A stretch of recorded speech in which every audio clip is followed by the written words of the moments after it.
James Comey is in huge trouble. Kash Patel and Bongino are on the way. And why? If you don't know who James Comey is the former FBI director before Christopher Wray took over during the Biden administration. Christopher Wray actually took over during the Trump administration after President Trump fired James Comey. But why? The reason being is James Comey is extremely inefficient, ineffective, and he did some really shady things. Let's take it all the way back to Hillary Clinton and Benghazi. He was tasked to investigate and, if he saw need be, prosecute Hillary Clinton for deleting 33,000 emails and using a private server, sending and receiving classified U.S. documents when she was the Secretary of State, which is a violation. And when she was caught and was subpoenaed, she destroyed all of the evidence. She had the servers and the hard drives bleached and destroyed, and the emails were deleted. And upon investigation, under the direction of Loretta Lynch, who met with Bill Clinton on the tarmac, allegedly, of an airport, with the instructions to give to James Comey that Hillary Clinton was not to be prosecuted under any circumstances.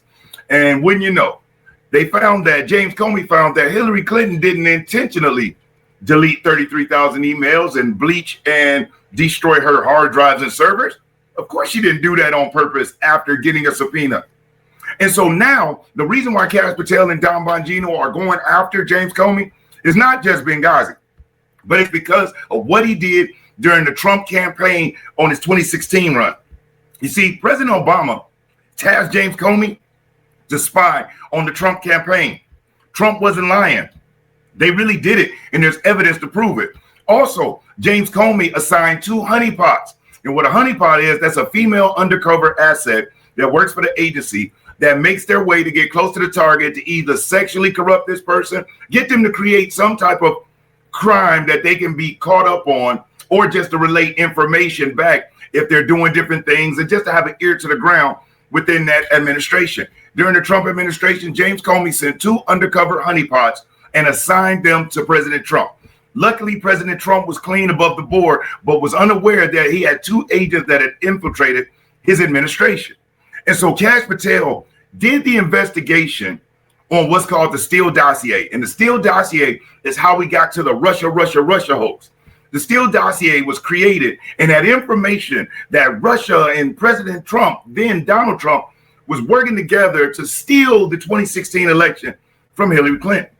The only issue was, we now know the Steele dossier was fake and was paid for, funded by the Hillary Clinton Foundation. And President Trump's entire impeachment was solely based on the Steele dossier, not any real testimony, not any real evidence, no verification, nothing but this dossier that we now found out was fake. So check out this clip right here where we listen to James Comey explain what he feels the biggest threat is about President Trump coming back to the White House. Check this out. And not be seen as a political actor. They are not political actors, but the lies have an impact. The FBI, of course, was exercising a legal search warrant at Mar-a-Lago. So if Donald Trump were reelected as someone who worked for and alongside the man, what is your sense of the potential danger of his being in the White House? Again, if you see it as a danger. I think he poses a near existential threat to the rule of law. He will do everything he can in a new term to try to tear down the institutions that he sees as threats and to dismantle them and the people who occupy them, the apolitical people who occupy them. So there is a lot on the ballot in 2024 if he's a candidate, but the rule of law, in my view, is at the very top of the list. Direct. If you're enjoying this video, do me a solid. Hit that like button. I'll never ask you for a cash out. I'll never ask you for a super chat. You hitting that like button, it is currency because it helps spread the video around. And if you aren't subscribed to the channel, subscribe. On the Real Politics Podcast, that's what we do. We talk real politics. So once you subscribe, hit that notification button and select all. Not personalized, hit all. That way, you'll be notified when I upload new videos. Now, it's real funny listening to him when he says apolitical. Let's just be real. Those agents in the FBI, should they be apolitical? Yes, but they're still human.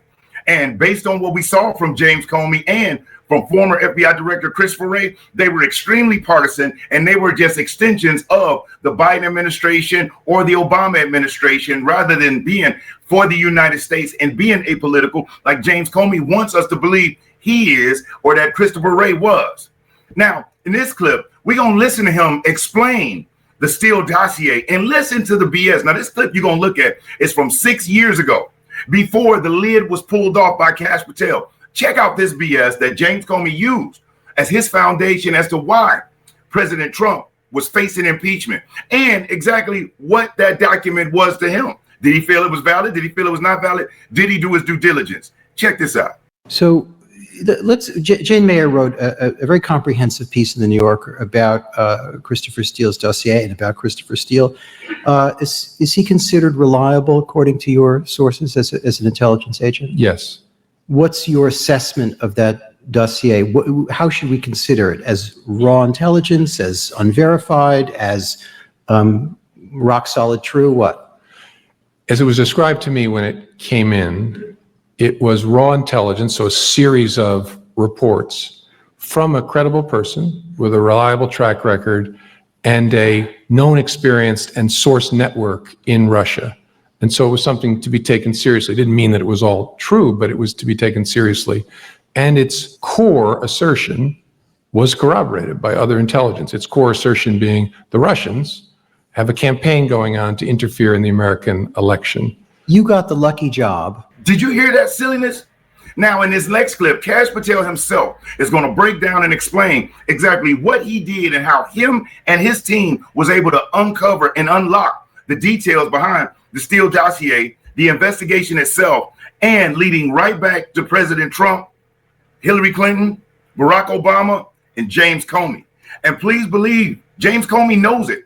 He's already lawyering up. See, this is why they didn't want Trump back in office. What you see him doing with USAID, what he's doing with James Comey. He knows who the bad actors are. And the next thing that's coming is about Jamie Raskin, the congressional member from New York, who just got busted with, as far as with funding grants going to organizations associated with him to the tune of $160 million.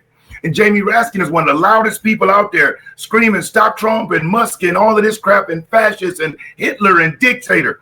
What it is, these folks have been running one of the most harsh, despicable regimes I've ever seen. I think maybe ever in the history of the United States.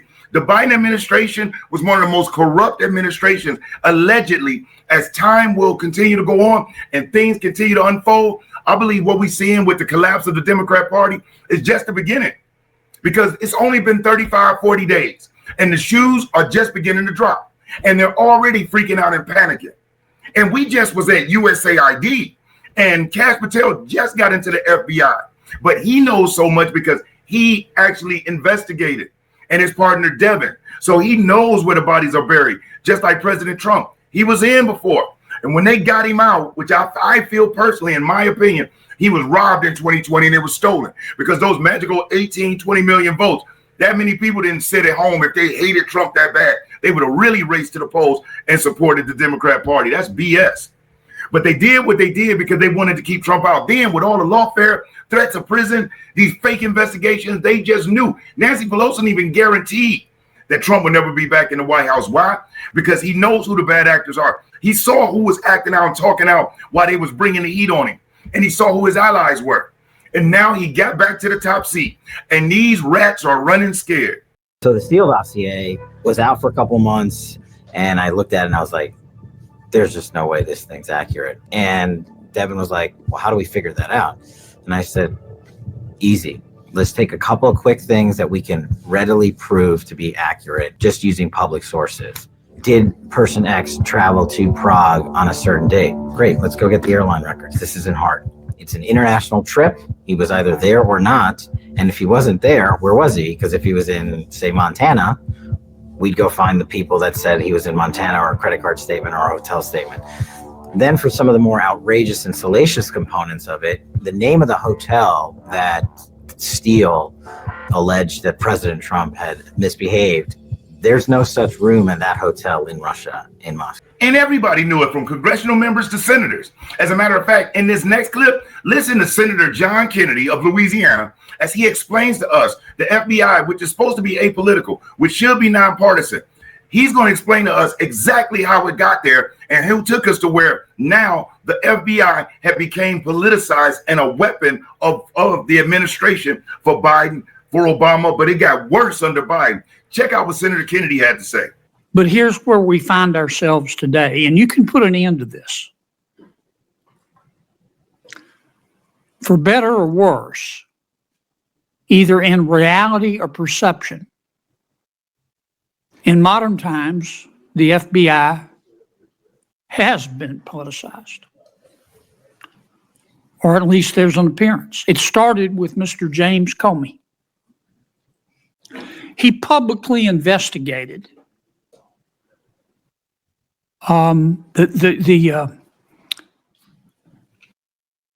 the political nominee of both major parties. Guinness Book of World Records. He publicly investigated both Donald Trump and Hillary Clinton. Now we have Dan Bongino. Dan Bongino, former Secret Service agent who served under Clinton, Bush, and Obama. And so he knows what a good president is. You know, he's worked with all of them. And now he has been assigned as the deputy director of the FBI, working with Kash Patel. And Dan Bongino has been very vocal about the BS treatment that President Trump has received and the lawfare attacks from the Democrat Party that have been straight lies, extremely malicious, and with the intent to mislead the American people and have us cast a vote against our own better good, against our own betterment. And so Dan Bongino, while on the show with Lou Dobbs, is going to give his insight on what he thinks about James Comey and what's coming down the pipe and what he better start doing with the information that they have on him. Check this out. Joining us now, former Secret Service agent Dan Bongino. Dan, great to see you. Could you believe the arrogance of that person? He doesn't realize we know what he did, and we know when he did it. Yeah, Lou, the euphemisms game, spying, surveillance, unauthorized, undocumented viewing of people, whatever you want to call it, is a magic act for idiots. And Comey likes to play that little game with people. Everybody's called this spying, Lou. Spying, as Bill Barr said appropriately, is a fine English word that describes exactly what happened. And let's just be clear here, Lou. The evidence is overwhelming that Jim Comey's a liar. They used national security letters. They used foreign spies to gather intelligence on Trump. That's already been reported on other outlets, by the way, left-leaning outlets, right? They used the FISA court, otherwise known as a surveillance court, a synonym for spying. What does that mean? It's been reported on left-leaning outlets. It's been reported on this outlet, which is not left-leaning. I'm just talking about the foreign spy. Oh, I see. Everyone from the New York Times on. The Guardian and CNN have already reported a year ago on the fact that foreign spies, yes, spies, Lou, were feeding information to spies in the United States about the Trump team. I can pull the article up on my phone right now and show it to you. It's out there for everyone to see. Not to mention one final point. They used an actual spy in Stefan Halper, already reported on by the New York Times. I don't know what Comey's doing. His legacy's already a stain on the FBI. Because he's doing the same thing.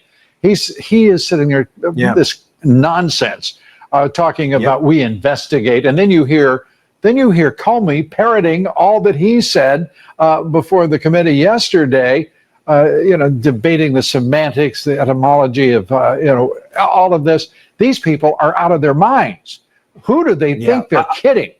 And when Bill Barr said a perfectly good Anglo-Saxon word, I wanted to cheer because he's speaking plainly, directly, because he has a high IQ and the ability to do so. These idiots who run around spewing Latin derivatives are usually just that. I won't repeat the word that I just used. Yeah, the shame of this whole thing, Lou, and I'm with you 100% on this. I'm glad you brought this up about Christopher Wray yesterday. He sold us out. There was absolutely no reason to play this game. Christopher Wray is one of the most powerful law enforcement officials in the cosmos. He had the ability yesterday to reestablish faith in the FBI and come out and say, listen, a very simple answer, Lou. All he had to say is there's an investigation going on right now into spying. Yes, spying, an appropriate English word. We're looking into it. And Ms. Shaheen, who he was talking to, the senator, Democrat senator, when I get to the bottom of it, I will be back here and happily talk about it. Instead, what does he do? He does the Comey euphemisms game. I wouldn't use the word spying. They were perfectly content with using the word spying every other.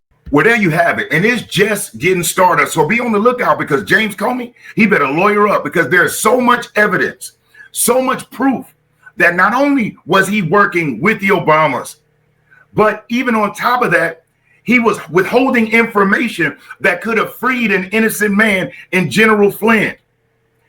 James Comey had information that he never gave over to General Flynn's defense, and General Flynn was in the Trump administration. And they made up this whole debacle about General Flynn, and the evidence was there to prove that he was innocent. James Comey withheld it, and General Flynn went to prison. And so General Flynn has made public declarations letting James Comey know, we're back, and we know what you did, and we can prove it, and we're coming after you. And you know, the Democrats love to say the law, as you heard James Comey say earlier, the law, you know, the rule of law. Well, guess what, James Comey? Guess what, Letitia James? Guess what, Fonnie Willis? That which you sent out to be a weapon is boomerang back around, coming to get you. Alvin Bragg, I didn't forget you. Jack Smith, remember you too. So be on the lookout, folks. And hey, listen, the fact that you stayed in watching this video this long, thank you very much. And if you liked it, like the video if you haven't already. Subscribe to the channel, share the video. And more than anything else, I just want to say thanks. I'm Brian Maxwell. I look forward to seeing you at the top.